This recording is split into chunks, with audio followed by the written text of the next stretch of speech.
Buenos días, hermanos queridos. Una alegría, como siempre, compartir la palabra de Dios con ustedes. Denme un segundito. Bien, en este preciso momento, mediante el grupo de WhatsApp de la iglesia, yo acabo de enviar un mensaje que deseo que todos ustedes reciban, por lo menos los que están en el grupo de WhatsApp. Ya voy a decir lo que era lo que era ese mensaje para aquellos que no están. Pero lo que deseo ahora en este momento es que puedan efectivamente recibirlo. Quizá alguno sintió una vibración en el celular, quizá otro incluso revisó lo que yo escribí, quizá otro lo está leyendo y está reflexionando en eso, pero aún así tengo la convicción de que al menos todos los que estén ahí van a recibir el mensaje. Así como también tengo la convicción de que todos los que están acá, sentados en sus sillas, escuchando esta palabra, este mensaje, este tiempo, va efectivamente a recibir la palabra. Pero también creo que es posible que no todos reciban la palabra. Es como medio un poquito contradictorio. Es decir, que yo creo que todos van a recibir la palabra al mismo tiempo que creo que no todos podrían recibir la palabra. ¿A qué me refiero con eso? Lo vamos a explicar ahora, porque precisamente voy a hablar sobre eso, sobre lo que es recibir bien la palabra de Dios. Muchas veces cuando nosotros predicamos, hacemos desafíos, los llamamos a ustedes a responder ante Dios de alguna manera, que puede ser quizá en el tiempo de adoración, los llamamos a adorar a Dios, o los llamamos a testificar sobre Cristo en sus hogares, o a responder en su intimidad, o también en sus lugares de trabajo, donde se desempeñan habitualmente estudiando quizás. Hay muchas formas en las que los podemos llamar a responder mediante la palabra, lo que Dios está diciendo. Pero lo que quiero que veamos hoy día va a ser algo que van a poder aplicar en el mismo momento en que lo esté enseñando. En el mismo momento en que la palabra de Dios esté siendo impartida, ustedes van a poder aplicar lo que se está aprendiendo. No vamos a tener que esperar a que esto termine. Ahora mismo lo vamos a poder estar aplicando. Ya vamos a entender de qué se trata eso. Bueno, el mensaje que envié al grupo de WhatsApp decía lo siguiente: mi oración es que en este momento ustedes puedan recibir la palabra de Dios. Eso es. Así que quiero que vayamos a Primera de Tesalonicenses, capítulo 2, y vamos a leer desde los versículos 13 al 16. Primera de Tesalonicenses 2, desde los versículos 13 al 16. Voy a leer el texto y luego vamos a tener un tiempo para orar al Señor. Por lo cual, también nosotros, sin cesar, damos gracias a Dios, de que cuando recibisteis la palabra de Dios, que oísteis de nosotros, la recibisteis no como palabra de hombres, sino según es en verdad, la palabra de Dios, la cual actúa en vosotros los creyentes. Porque vosotros, hermanos, vinisteis a ser imitadores de las iglesias de Dios en Cristo Jesús, que están en Judea. Pues habéis padecido de los de vuestra propia nación las mismas cosas que ellas padecieron de los judíos, los cuales mataron al Señor Jesús y a sus propios profetas. Y a nosotros nos expulsaron y no agradan a Dios y se oponen a todos los hombres, impidiéndonos hablar a los gentiles para que estos se salven. Así colman ellos siempre la medida de sus pecados, pues vino sobre ellos la ira hasta el extremo. Padre Santo, Padre amado, gracias por este momento que nos da de estar acá reunidos en este lugar, Padre. Gracias por aquellos que pueden escuchar con sus oídos esta palabra. Y yo te ruego también, Señor, que sus corazones puedan estar dispuestos a ser transformados, el mío y el de todos mis hermanos, para que usted, Padre Santo, obre, actúe poderosamente, transformándonos, corrigiéndonos, limpiándonos, Señor, a fin de que nos parezcamos más a nuestro Señor Jesucristo, por medio de quien oramos. Amén. Bien, nuestro texto comienza mostrando un ambiente de gratitud en el versículo 13, donde Pablo está dando gracias a Dios por los hermanos, un contexto de gratitud, una actitud de gracias a Dios, de gozo, porque el Evangelio había llegado a sus vidas. Podemos ver algunas características sobre esto. Es una gratitud colectiva, donde dice ahí en el versículo 13, nosotros, por lo cual también nosotros, que pudiéramos ver en el primer capítulo, en el primer versículo de esta carta, donde Pablo identifica Pablo, Silvano y Timoteo. Y luego dice en el versículo 2 que damos siempre gracias. No estaba solo dando gracias.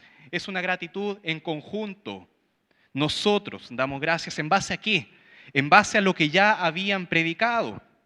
Hace 2 semanas, el pastor Hernán predicó lo que era Primera de Tesalonicenses 9 al 12. Por lo cual ahora podemos también dar gracias. Miren, Primera Tesalonicenses 2, versículo 9. Porque os acordáis, hermanos, de nuestro trabajo y fatiga, como trabajando de noche y de día, para no ser gravosos a ninguno de vosotros, os predicamos, ahí está, os predicamos el Evangelio. Entonces, por lo cual ahora damos gracias. Vosotros sois testigos, en el versículo 10, y Dios también, de cuán santa, justa y irreprensiblemente nos comportamos con vosotros los creyentes. Ustedes vieron el comportamiento de nosotros, entonces por eso, por lo cual, también damos gracias ahora. Así como también sabéis de qué modo, como el Padre a sus hijos, exhortábamos y consolábamos a cada uno de vosotros. Por lo cual, también ahora, damos gracias, sabiendo que ustedes han recibido esto. Y os encargábamos que anduvieseis como es digno de Dios, que os llamó a su reino y gloria. Por lo cual, ahora, también nosotros sin cesar damos gracias a Dios, sin cesar. Otra característica de esta gratitud es una gratitud continua, sin cesar, que es un desafío siempre. Cada vez que yo veo esos textos, hay uno también en Romanos que habla así sobre eso, dar gracias sin cesar, continuamente, de noche y de día. Por lo menos a mí me desafía, me confronta. ¿En verdad estamos haciendo eso? Y es una gratitud también que es gracias a Dios, porque Él es el autor de nuestras intenciones, de lo que hay en nuestro corazón y también de cómo eso se concreta, de cómo eso se lleva a cabo.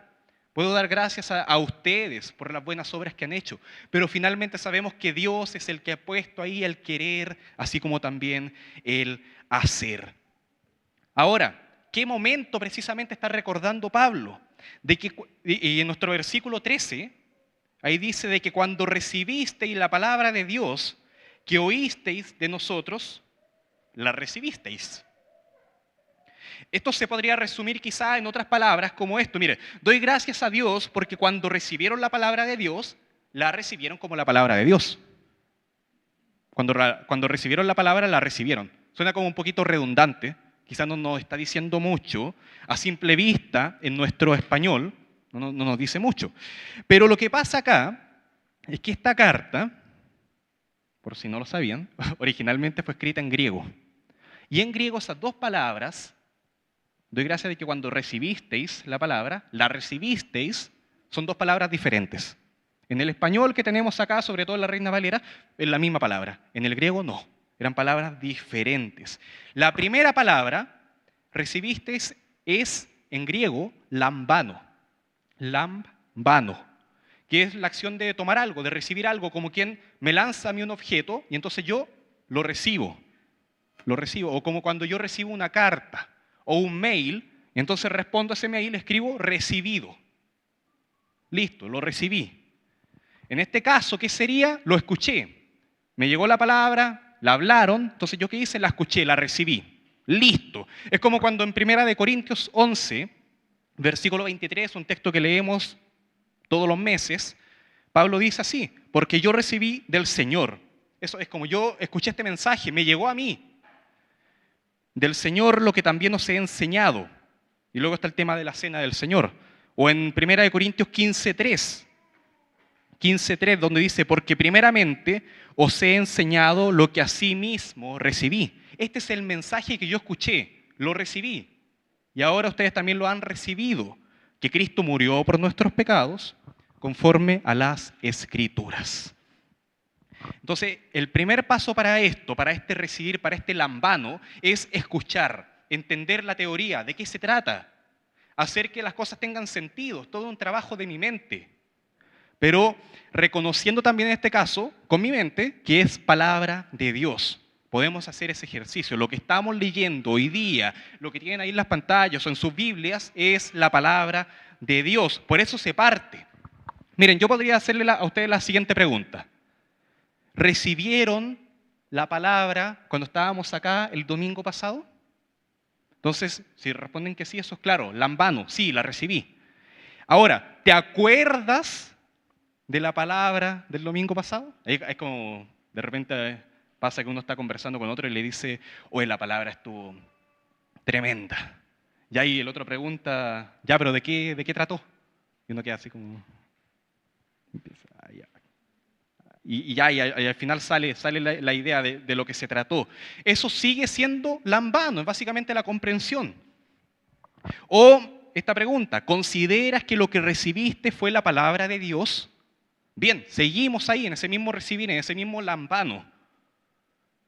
Ahora, hagamos esta nueva pregunta. Ojo acá. ¿Cómo afectó la palabra de Dios el domingo pasado tu corazón? ¿Qué cambió? ¿Qué cambió? ¿Qué te dijo Dios cuando el hermano estaba acá exponiendo? Y ese recibiste, y que es la segunda palabra que aparece ahí en nuestro texto, en el versículo 13, es otra palabra que no es lambano, esta es dejomai. Ahí lo pueden anotar a los que les interese también, pero la idea es que son dos palabras diferentes. Dejomai en este caso es una acción más pasiva. Es como la diferencia entre quien me lanza a mí una pelota y yo la recibo, a recibir un pelotazo en este caso. En ese caso yo no hice nada, simplemente lo recibí, me llegó y me dejó un moretón. O recibir, por ejemplo, una bala. No es un tema muy agradable en estos días, pero es el tema de recibir una bala. ¿Qué hice yo? Nada, pero de que me provocó un impacto, donde sea que me hayan disparado, provocó un cambio. Ahí, no quedó igual. O una espada, según los tiempos bíblicos. Que en este caso es diferente a la sencilla recepción de palabras.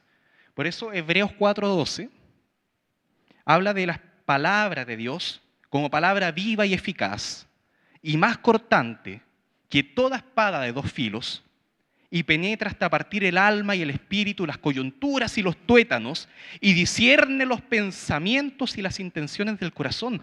Aquí está diciendo con esto que la palabra puede llegar a la parte más íntima de nuestro ser. Acá dentro de nosotros, adentro, están mezcladas las intenciones de nuestro corazón por el yo, por el egoísmo, por lo que yo quiero para mí, y también están mezcladas las intenciones cuando yo quiero agradar a Dios, cuando yo quiero adorar a Dios, cuando yo quiero servir a Dios, ser agradable a Él. Esas cosas se mezclan. Es como cuando yo me hago esta misma pregunta a mí, me la hacía anoche. Quiero hacer la mejor predicación. ¿Pero eso para qué? ¿Para mí o para el Señor? De alguna forma las intenciones y esos pensamientos se pueden entrelazar y se pueden incluso confundir, mezclar, como si fuera una trenza, algo así. Pero la palabra de Dios lo que hace acá es que separa las motivaciones espirituales de las motivaciones carnales, humanas.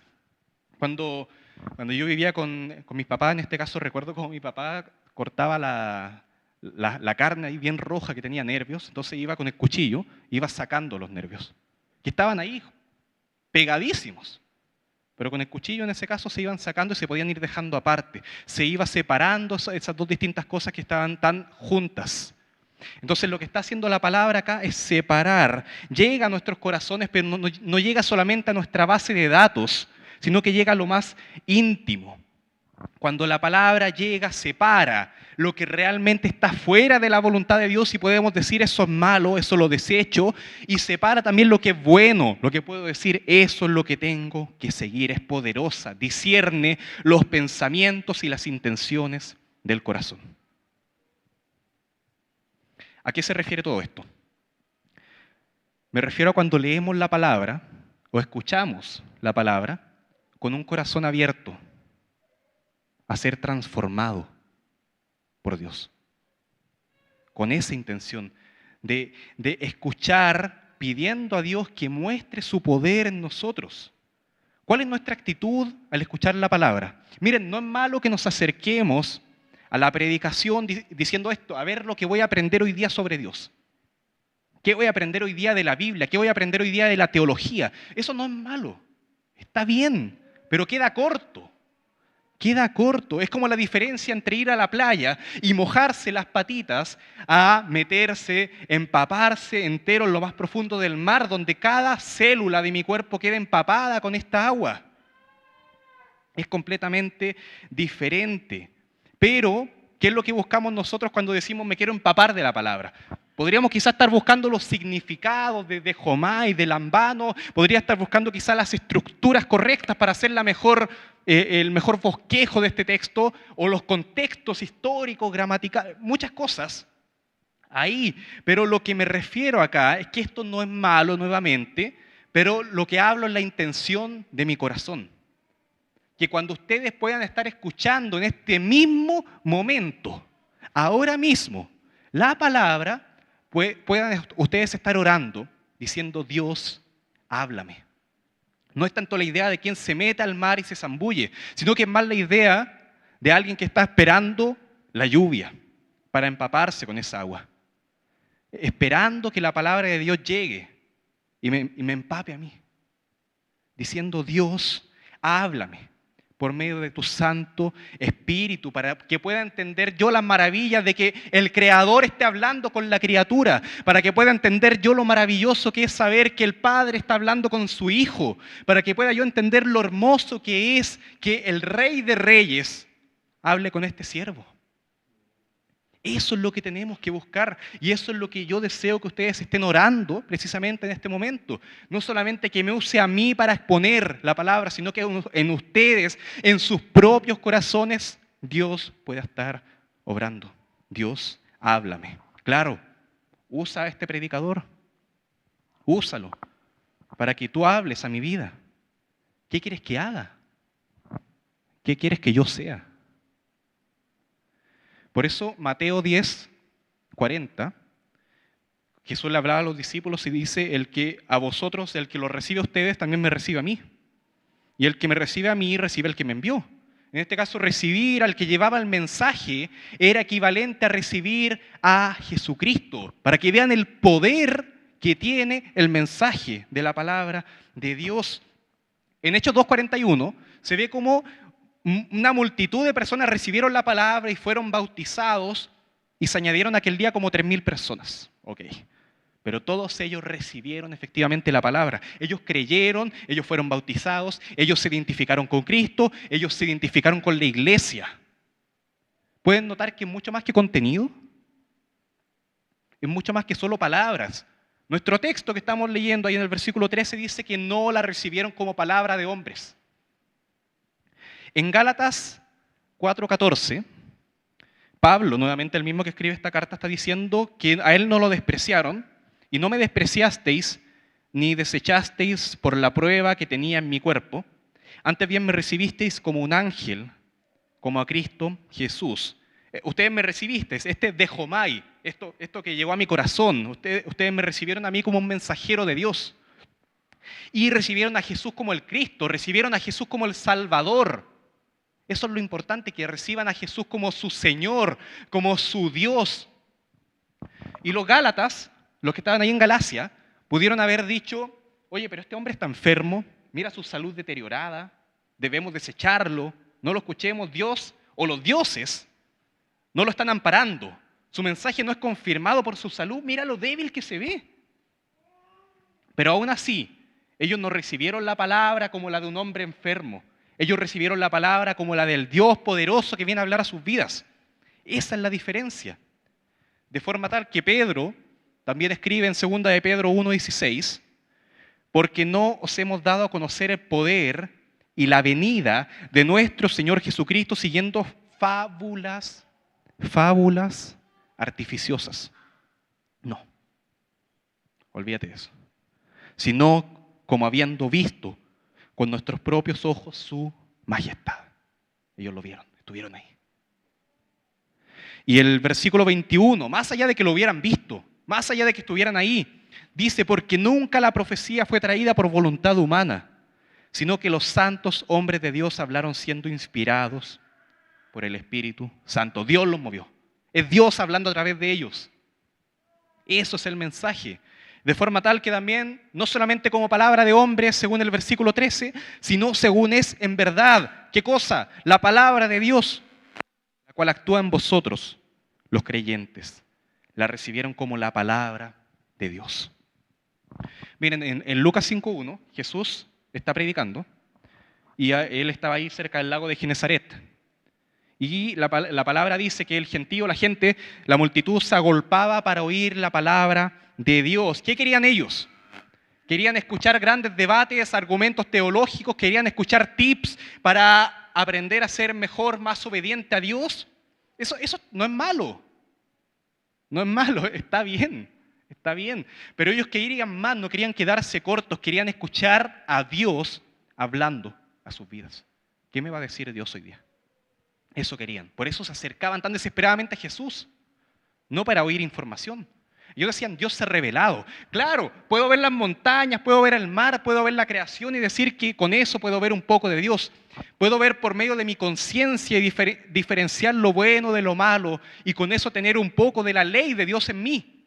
Dios se ha revelado, pero la forma más completa, la forma más perfecta es la palabra de Dios. Nuestras Biblias, el Antiguo Testamento, con la ley, los salmos y los profetas. El Nuevo Testamento, el Evangelio de nuestro Señor Jesucristo. Y en Romanos 10:17 dice que la fe es por el oír, y el oír, ¿por qué cosa? Por la palabra de Dios. Para responder a Dios necesitamos fe en Dios. Si queremos responder a Dios tenemos que creer que efectivamente Dios está ahí, que le hay, que está Dios. Pero para eso necesitamos que nuestro corazón escuche a Dios. ¿Cuál es el primer paso para que nuestro corazón escuche a Dios? Acá, que nuestros oídos. Entonces, conforme nuestros oídos escuchen a Dios, también nuestro corazón lo va a poder escuchar.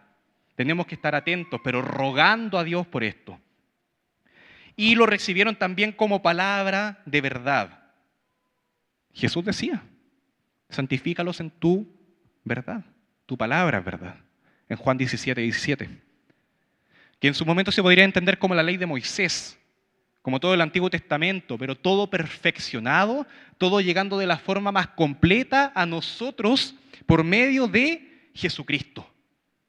Por medio de Jesucristo ahora la ley se cumple y Jesús es el camino, Jesús es la verdad, Jesús es la vida. Y en la Biblia podemos ver completado todo esto también gracias a los apóstoles, las Escrituras, la verdad, que es algo opuesto a la mentira. Miren, hace muchos años antes de que se escribiera esto, el profeta Jeremías comparaba la mentira con la verdad, diciendo esto. Jeremías 23:25. Miren, Jeremías 23:25. Acá Jeremías está llevando el mensaje, pero es la palabra de Dios, es Dios hablando, y Dios dice, yo he oído lo que aquellos profetas dijeron, profetizando mentira en mi nombre, diciendo soñé. Jeremías 23:29. ¿No es mi palabra como fuego, dice Jehová, y como martillo que quebranta la piedra? Miren, en un lado tenemos hierba seca, en el otro lado tenemos fuego. Se nota la diferencia entre la mentira y la verdad. En un lado tenemos una piedra débil y en el otro lado tenemos un martillo tremendo que la hace añicos. Se nota efectivamente la diferencia entre la verdad y la mentira. En un lado tenemos algo sobre un fundamento sólido como la piedra, la verdad. Y en el otro lado tenemos algo sobre un fundamento tan débil como las plumas de una almohada. Aquí quiero llegar con todo esto. Ojo, con poner al mismo nivel de la palabra de Dios, pensamientos de hombres, sueños de hombres, imaginaciones de hombres. Ojo con poner cualquier cosa al mismo nivel de la palabra. Quizá no hablamos de sueños, podríamos hablar quizá de filosofías que son diferentes en cada persona. Podríamos hablar quizá de ciencias que se están corrigiendo día tras día. Podríamos hablar quizá de valores que varían dependiendo de la sociedad, que varían dependiendo de los tiempos, pero tenemos la palabra que permanece para siempre. A eso vamos. No pongamos al mismo nivel la palabra de Dios con la palabra de hombres que pronto mueren y que son enterrados y se quedan ahí. La palabra permanece para siempre. Entonces recibámosla según es, en verdad, como es la palabra. Y también como palabra que actúa en nosotros. Cuando realmente recibimos la palabra, es como cuando Jacob peleaba con este varón, que finalmente sabemos que resulta ser Dios, quien finalmente tocó el sitio del encaje de su muslo y se descoyuntó el muslo de Jacob mientras con él luchaba. Aquel que realmente recibe el toque de Dios no puede seguir caminando de la misma forma porque lo recibió efectivamente en lo más profundo de su cuerpo. Cuando estás escuchando el mensaje, pídele a Dios que toque, no tu muslo, no eso, sino que toque tu corazón. Que toque tu corazón para que no puedan seguir caminando de la misma forma. Si Dios va a tocar tu corazón, si vas a recibir hoy día la palabra, no puedes seguir caminando de la misma forma. Algo va a cambiar. Algo debiese cambiar. Entonces Pablo agradecía a Dios no solo porque habían recibido la palabra, sino porque habían recibido la palabra. No solamente la habían recibido, la habían recibido. Y esa palabra los estaba transformando y se notaba. Se nota cuando los creyentes son transformados en el hecho de que continúan creyendo. Y se nota cuando un creyente recibe la palabra en el hecho de que la sigue recibiendo. Oigamos la palabra de Dios y hagamos la palabra de Dios. Entonces había una diapositiva que me gustaría, hermana, que se pudiera poner ahí en la pantalla, que plantea la siguiente pregunta. ¿Cómo recibir bien la palabra de Dios? ¿Y cómo podríamos responder eso? De la siguiente forma. Reconociendo que Dios está hablando, en este caso a través de un predicador. Eso sería lo primero. Escuchando con una mentalidad atenta a la verdad, lambano, recibiendo el mensaje acá. Pero también de Jomai, con un corazón dispuesto a ser transformado y rogando en oración que Dios actúe en nosotros. Pero ¿cómo sabemos si la palabra de Dios está actuando efectivamente? Miren, el versículo 14 de 1 Tesalonicenses 2 dice así: porque vosotros, hermanos, vinisteis a ser imitadores de las iglesias. ¿Cómo sé que Dios está actuando en nosotros en que estamos imitando a las verdaderas iglesias de Dios? Y acá después se va a mencionar un ejemplo puntual, que es el sufrimiento. El sufrimiento. Pero no es la única evidencia. Además, ellos habían sido testigos de Jesucristo, habían sido predicadores de Dios en todo lugar. Pueden ver la evidencia en el carácter de estas iglesias, en su servicio, en la lucha con el pecado. Y acá dice específicamente que imitaron a las iglesias de Dios en Cristo Jesús que están en Judea. No dice simplemente que ustedes imitaron a las otras iglesias. No, dice a las iglesias de Dios en Cristo Jesús. Es como lo que decía el primer versículo, 1 Tesalonicenses 1:1.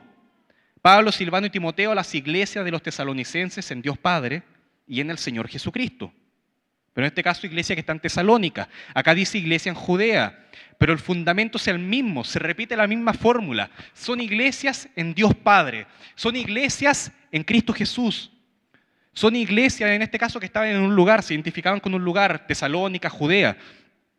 Pero estaban siempre, independiente de que estuvieran acá en Santiago o en cualquier lugar del mundo, fundamentadas sobre la gracia y la paz de Dios. Eso es lo que tenemos que imitar primeramente. Más allá del sufrimiento, lo primero que tenemos que imitar es la base, el fundamento. ¿Estamos en Cristo Jesús? ¿Somos iglesia de Dios? ¿Estamos fundamentados sobre la gracia y la verdad? Y en Hechos 9:31, habla de un contexto ahí nuevamente de la iglesia de Judea. Dice que las iglesias tenían paz por toda Judea, Galilea y Samaria. Y eran edificadas andando en el temor del Señor y se acrecentaban, fortalecidas por el Espíritu Santo. Acá se ve un ambiente ideal para la iglesia, es decir, tiempos de paz. no había ningún obstáculo, estaba todo tranquilo. No eran tiempos de guerra, no eran tiempos de persecución, pero ¿para qué? Para ser edificadas, para andar en el temor del Señor, para crecer y ser fortalecidas por el Espíritu Santo. Entonces eso es lo que tenemos que imitar. Un fundamento correcto en Dios, en Cristo, en la gracia, en la paz, pero también andar en el temor del Señor, buscar crecer, ser fortalecidos con el Espíritu Santo. Y luego también podríamos hablar del sufrimiento como algo para imitar. En este caso como algo para soportar, porque el sufrimiento no se busca. Simplemente llega y complejamente lo tenemos que soportar. Pero tenemos que estar sobre la base correcta, nuevamente, insisto en eso, y andando en el camino correcto, en el temor del Señor. Pero acá dice que también imitaron a las iglesias cómo sufrieron, pues habéis padecido de los de vuestra propia nación las mismas cosas que ellas padecieron de los judíos. Es decir, sufrieron como las verdaderas iglesias. Ellos estaban siendo transformados por Dios y el mundo rechaza esto. Miren, si ustedes están siendo transformados por Dios y cada vez esto se nota más, se manifiesta más en su servicio, en su predicación, en su vida de devoción, en todas esas cosas, mi lucha con el pecado, cada vez la cultura nos va a rechazar más. Y el mundo, en este caso que nos rechaza, parte por nuestra propia ciudad. En este caso deberíamos partir por Santiago, por el Bosque. En el caso de los tesalonicenses partió ahí mismo en Tesalónica. En Hechos 17, de los versículos 1 al 8, menciona cuando Pablo llegaba ahí en el versículo 1 a Tesalónica, y habían judíos. Entonces Pablo en el versículo 2 muestra cómo él acostumbraba a ir y estuvo ahí por 3 días de reposo y conversó con ellos, discutió, declarando y exponiendo por medio de las Escrituras que era necesario, y ahí está el Evangelio, que Cristo padeciese, que resucitase de los muertos, y que Jesús, a quien yo os anuncio, decía él, es el Cristo. Ahí está el Evangelio. Y algunos de ellos creyeron y se juntaron con Pablo y con Silas. Algunos creyeron, efectivamente recibieron la palabra, y eran gran número, mujeres nobles no pocas. Pero noten acá el versículo 5. Entonces los judíos que no creían tenían celos y tomaron consigo a algunos ociosos, hombres malos, y juntando una turba alborotaron la ciudad, asaltando la casa de Jasón y procuraban sacarlos al pueblo.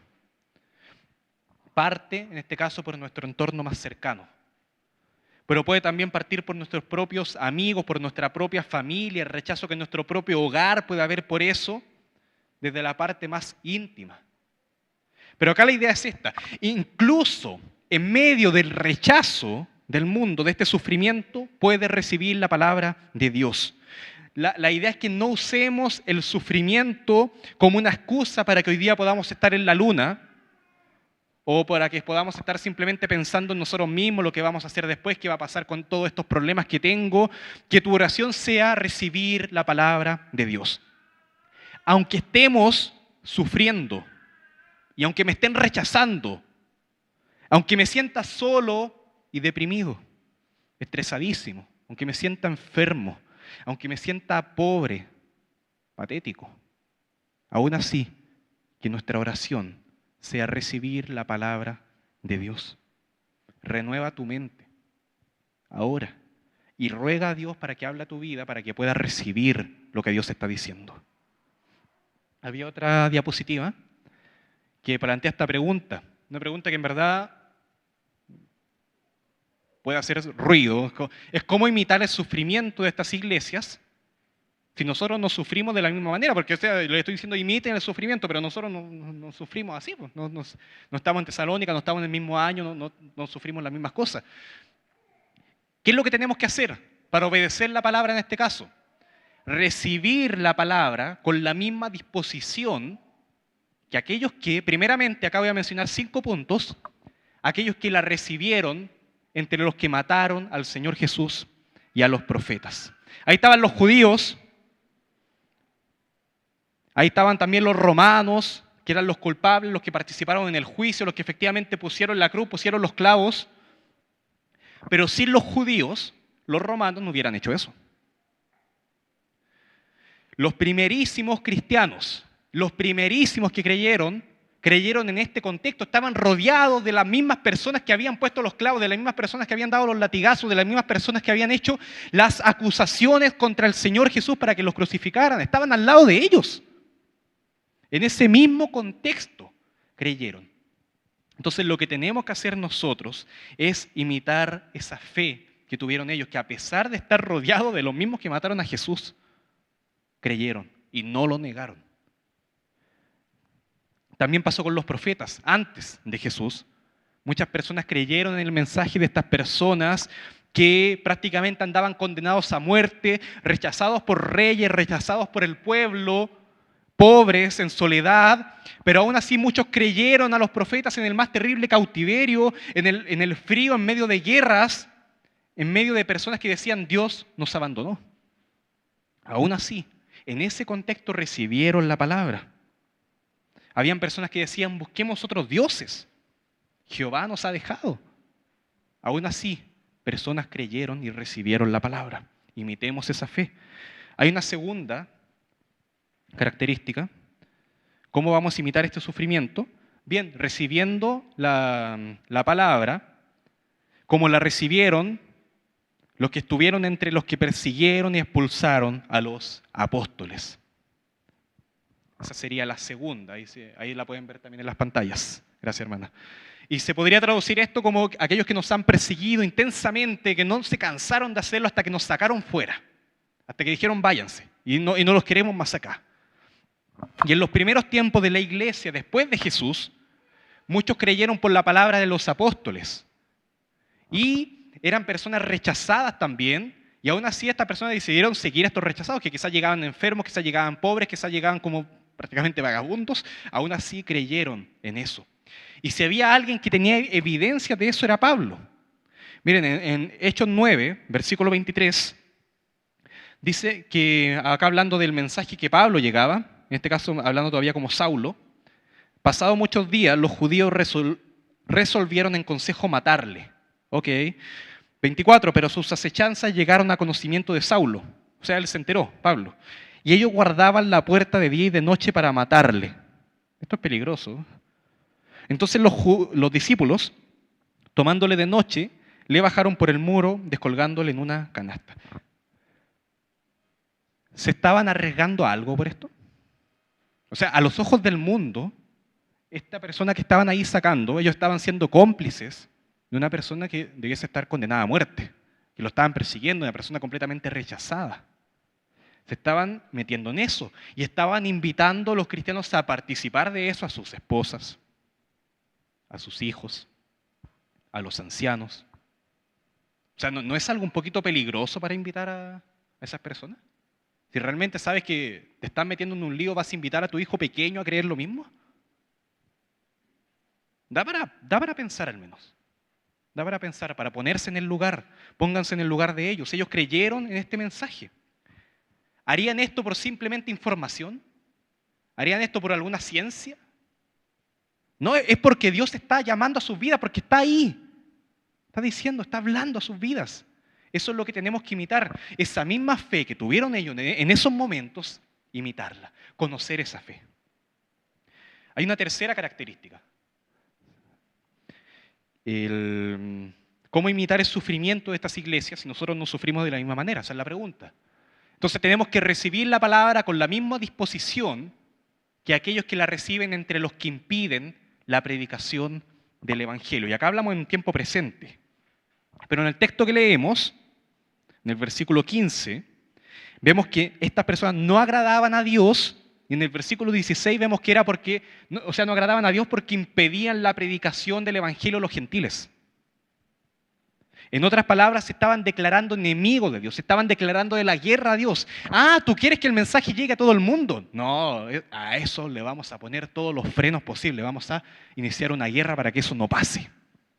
Declarándose perseguidores de los que estaban llevando la palabra. Y el mejor ejemplo de esto lo tenemos en los mismos tesalonicenses. Ya habíamos leído Hechos 17, lo leímos recién, pero miren, quiero que lo leamos nuevamente. Hechos 17:5. Entonces los judíos que no creían, teniendo celos, tomaron consigo algunos ociosos, hombres malos, y juntando una turba, alborotaron la ciudad y asaltando la casa de Jasón, procuraban sacarlos al pueblo. Pero no hallándolos, trajeron a Jasón y algunos hermanos ante las autoridades de la ciudad, gritando: estos que trastornan el mundo entero también han venido acá. Pónganse en el lugar de Jasón, nuestro querido hermano Jason. No es Jasón. Imagínense todos los conflictos que trajo a sus vidas esto, los conflictos que trajo a la casa de Jasón, a su familia, por la fe que estaba teniendo. ¿Cómo recibió la palabra Jasón? No hay mucha información en verdad, no hay mucho que decir acá, pero de que se metió en un lío por la fe, se metió. Él recibió la palabra, sufrió persecución por esto, en su propia ciudad, en medio de un contexto de gente que no agrada a Dios, y también en medio de un contexto de gente que hacen mal a todos por impedir la predicación, y se oponen a todos los hombres. Dice ahí el versículo 15, 1 Tesalonicenses 2, no solamente impiden que la iglesia cumpla su misión. ¿Cuál es la misión de la iglesia? Llevar el mensaje del Señor, ser imitadores de Jesucristo, hacer discípulos de Él en todas las naciones. Pero ellos se oponen a esto. Pero no solamente para perjudicar a la iglesia, con esto perjudican a todas las personas que pudiendo haber creído, no lo van a poder hacer. La peor cosa acerca de esto no es que impiden la proclamación en sí, sino que están haciendo que otros se pierdan. Y no es que Dios pierda poder para salvarlos. Es que entonces Dios no es tan fuerte porque los hubiera salvado igual. No, es que están pretendiendo y la intención de ellos entonces es extinguir la luz de Dios. Hubo en Haití un conflicto, o sea, una historia bien compleja, de un misionero chileno que estuvo allá, en Puerto Príncipe, y él fue secuestrado. Tuvo 13 días secuestrado por ser misionero allá. O sea, en verdad, por todo lo que estaba pasando ahí en Puerto Príncipe, era caracterizado por homicidios, estaba caracterizado y sigue todavía, caracterizado por violaciones, por secuestros. Está mal el país. Y estuvo 13 días secuestrado. Esteban se llama este misionero. Su historia dice que estuvo bastantes días con un hermano allá encerrado, y mientras estaban ahí en la celda o en la habitación, ellos cantaban, ellos oraban. Y los mismos secuestradores, dice el mismo Esteban, hermano Esteban, de su propia voz, que los mismos secuestradores, al escucharlos cantar y al escucharlos orar, abrieron la puerta y llevaron una linterna. Y le dijeron: tomen, para que oren. Y se sentaron ahí en el suelito, escuchando, y decía también que hacían algunas preguntas. Él mismo decía que eran prácticamente como niños que querían escuchar ahí.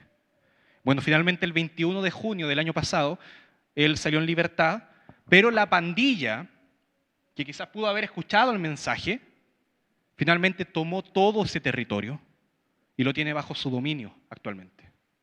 Una situación terrible. Cortó el acceso. Ya no podría Esteban Zambrano nuevamente llegar allá. Está cortado el acceso, está prohibido. Entonces, ¿qué está pasando con estas personas? Están impidiendo, oponiéndose a personas que podrían creer, que podrían ser salvas por su pecado, por su maldad. En Romanos 10, versículo 13, dice así: porque todo aquel que invocare en nombre del Señor será salvo. Pero miren la pregunta en el versículo que sigue: ¿cómo pues invocarán a aquel en el cual no han creído? ¿Y cómo creerán en aquel de quien no han oído? ¿Y cómo oirán sin haber quien les predique? ¿Y cómo predicarán si no fueren enviados? Como está escrito: cuán hermosos son los pies de los que anuncian la paz, de los que anuncian buenas nuevas. Bueno, en Haití se cortó el acceso. Para meterse allá te estaría arriesgándote prácticamente tu vida. Estas personas impiden, según el versículo 16, que otros se salven al impedir la predicación. Isaías 45:22.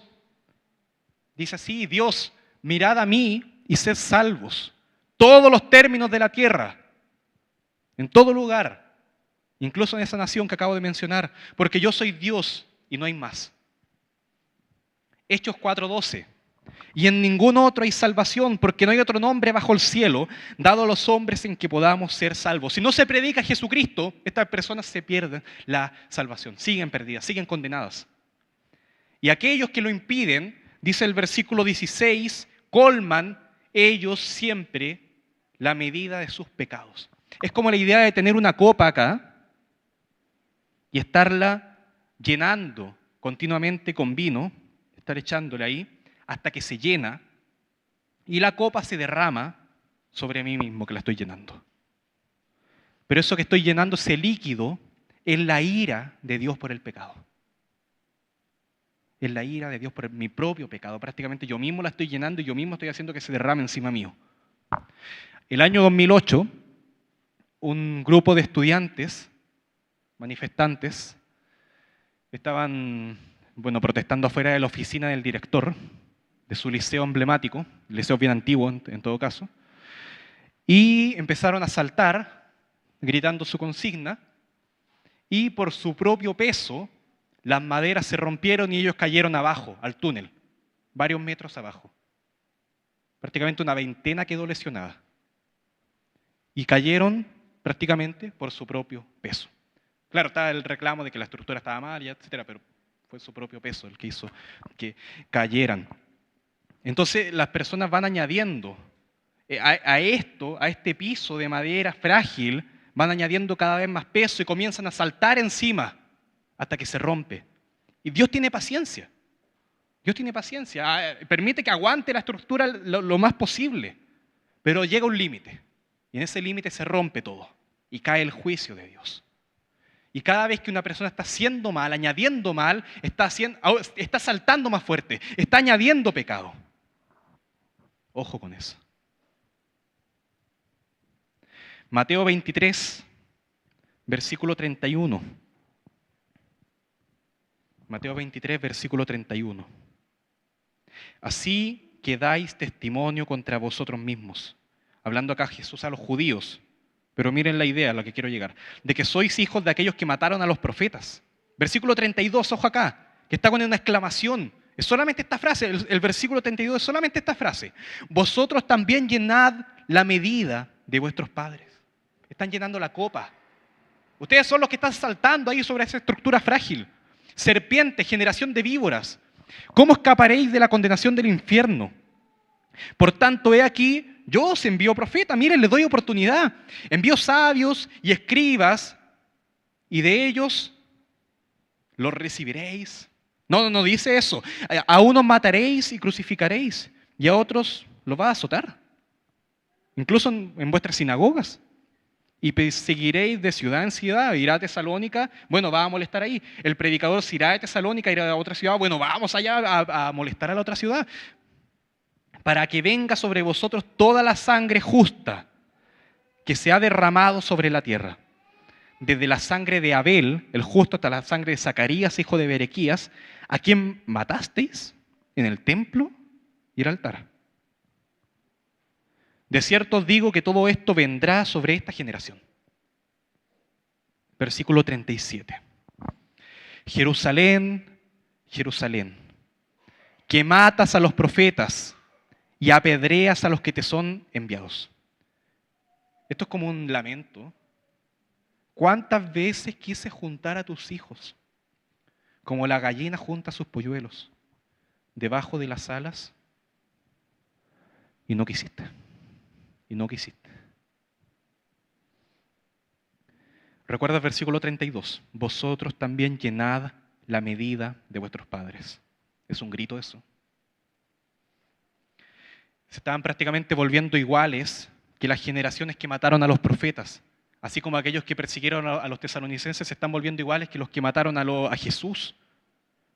Y así como las personas ahora, ese mismo ejemplo que yo les mostraba, que no es el único, tristemente, hay muchos más, se están volviendo igual a las generaciones que persiguieron a los apóstoles. Y la ira de Dios se está juntando para derramarse sobre ellos. Es Horrible, es horrible. Pues vino, y el texto termina diciendo, y acá la diapositiva, creo que es la número 5, ahí después al final hacemos un recuento, pero si puede ir a la número 5 en este caso. ¿Cómo imitar el sufrimiento de estas iglesias? Recibir la palabra con la misma disposición que aquellos que la reciben en medio de un mundo camino a la ira de Dios. Hay discusión sobre lo que podría significar eso, pero en fin, creo que la ira de Dios, hasta el extremo que se menciona acá, apunta a la idea de una condena que ya está sobre el individuo, que ya está sobre esa persona, que simplemente en el futuro se va a confirmar y se va a efectuar. Pero esa condena ya está la ira de Dios. Lo que tenemos que buscar ahora y lo que tienen que buscar ellos urgentemente es responder y ser librados de esto, arrepentirse y creer. Miren, terminemos con Hebreos 10, versículo 26 al 30. Bien. Hebreos 10, versículo 26.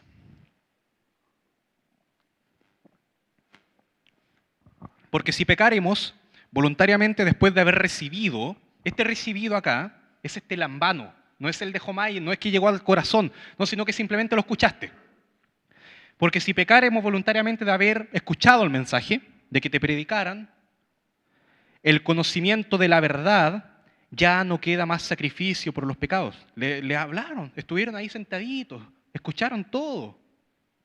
Y aún así lo rechazaron. ¿Qué hay? Una horrenda, en versículo 27, una horrenda expectación de juicio y de hervor de fuego que ha de devorar a los adversarios. El que viola la ley de Moisés por el testimonio de 2 o 3 testigos muere irrevisiblemente. ¡Wow! ¡Qué tremendo, qué horrible!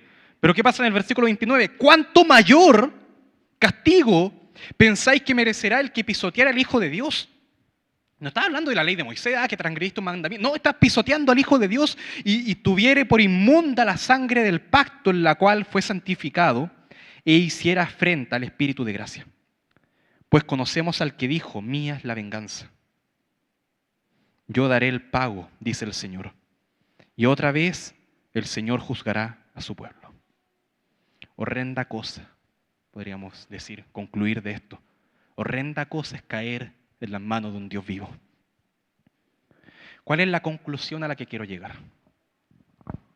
Miren, si podemos, Jennifer, si me ayudas con la primera diapositiva. La primera... No, la primera, esa. ¿Cómo recibir la palabra de Dios? Tenemos en este momento, ustedes, y cada vez que reciban la palabra, independiente de quién esté acá, si realmente está predicando la Biblia y está siendo fiel a esto, reconocer que Dios está hablando a través de un predicador. Predicador débil, predicador incompetente quizás, pero Dios hablando ahí. Hace lo que puede el predicador, pero finalmente Dios está hablando. Escuchando con una mentalidad atenta a la verdad. Ese es el lambano, simplemente recibiendo un mensaje acá. Pero también con un corazón de Jomai, dispuesto a ser transformado, rogando, en este caso en oración, que Dios actúe en nosotros. ¿Y cómo podemos imitar también el sufrimiento? Si podemos ver las otras 5, la primera. ¿Se me ayuda, hermano? Ahí está. Imitando la disposición de aquellos que la recibieron entre los que mataron al Señor Jesús y a los profetas. La segunda, por favor. Imitando la disposición de aquellos que la recibieron entre los que persiguieron y expulsaron a los apóstoles, como los tesalonicenses. La tercera. Imitando la disposición de aquellos que la reciben entre los que impiden la predicación del Evangelio. Yo les mencionaba el ejemplo de Haití. Imitando también a aquellos que están creyendo, porque hay personas que están creyendo en ese contexto. La cuarta. La reciben en medio de un mundo, imitar la disposición de aquellos que la reciben en un mundo de cada vez más colmado de pecado. Y ahí estamos todos. El mundo cada vez está más colmado de pecado, juntando el líquido en esa copa que se va a derramar. La número 5. Imitando también la disposición de aquellos que la reciben en medio de un mundo, camino a la ira de Dios. Y ahora sí la conclusión. ¿Qué tenemos que hacer? Ahora, rogar a Dios para que podamos recibir bien la palabra de Dios y que actúe en nosotros sobre los fundamentos de la verdad y en medio de este mundo que rechaza su palabra. ¿Cuál es el mensaje? Ahora quedaría la pregunta, porque claro, nos está diciendo que tenemos que recibir la palabra, ya bien, pero ¿cuál es el mensaje? ¿Qué es lo que tenemos que recibir? El Evangelio. Jesucristo, muriendo por los pecadores. Dios enviando al Salvador del mundo. Los pecadores siendo salvados por la misericordia de Dios. El Espíritu Santo transformando, renovando, haciendo que personas nazcan de nuevo para Él. Pues, aquellos que no creen pueden nacer de nuevo por la pura gracia de Dios. Creyendo, identificándose como pecadores. Creyendo que el Señor Jesucristo salva a pecadores. Poniendo toda la fe en esto. Este es el mensaje que tenemos que creer y que tenemos que recordar una y otra vez, siempre el mismo mensaje. Y todo lo demás, toda la doctrina se tiene que ir construyendo sobre este mismo fundamento. La gracia y la paz de Dios en Cristo Jesús, en Dios. Entonces oremos, Señor, oremos, hermanos, para que el Señor transforme nuestros corazones, para que siempre podamos estar recibiendo la palabra de Él.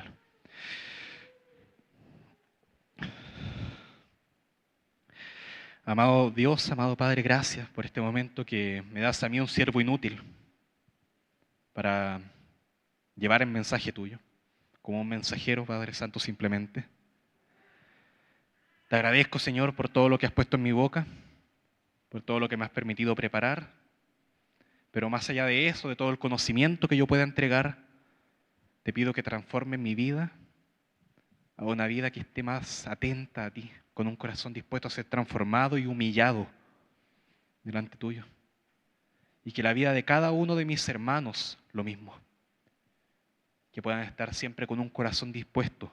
Que cada vez que se acerquen a leer la Biblia, un versículo que sea con la mentalidad de que queremos, que usted, Padre Santo, nos hable. Que usted, Padre Santo, hable a nuestros corazones. Y que ese mensaje llegue hasta lo más profundo, que transforme nuestra vida, que no nos quedemos igual, que no podamos seguir caminando de la misma forma.